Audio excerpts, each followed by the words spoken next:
When I started my career, I used to work in an advertising agency, and the CEO of the company used to always quote this sentence, which went something like, "What doesn't get measured isn't really managed," or something like that. And I used to hate this sentence because they would actually measure and time everything that we did and kind of rank us by our speed, and I kind of felt like in a factory in a way.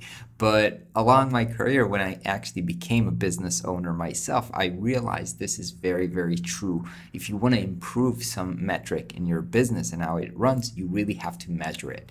And in my product business in Prospero, we track with analytics everything. Where do our customers come from? How long it takes them to convert into paying customers?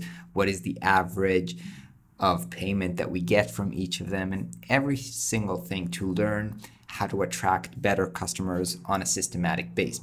But in my freelance business, I sometimes track how long a project takes me. Even that I don't do always, and I don't do really specific as to which task I'm doing.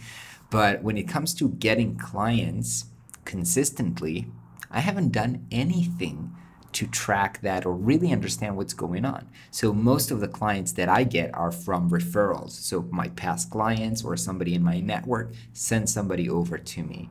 And I never track, I don't really use a CRM. I don't track how many calls I get, how many emails I get, who do I talk to, how many of those are actually getting, signing a deal and becoming a paid customer. I just don't know.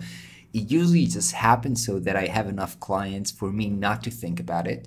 There are times when there's a lot of clients and times when there are not a lot of clients, but I don't really have a system for it.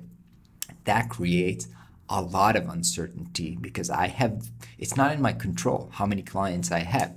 And I've been lucky so far, but the stress is still there. And when I'm thinking about scaling this business, growing it, and making it like a systematic business, that creates a problem. So at this point in my career, I'm actually going to start tracking everything, put everything in a database.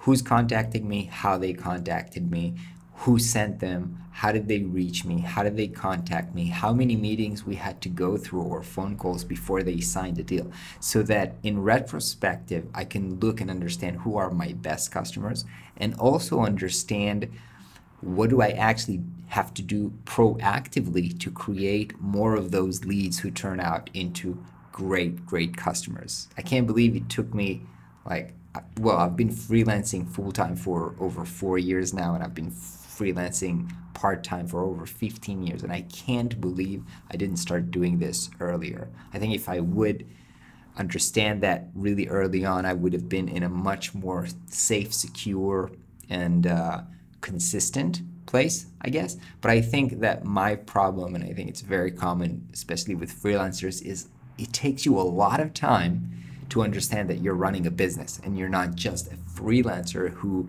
sometimes people approach you, they ask you for work, and then you do it.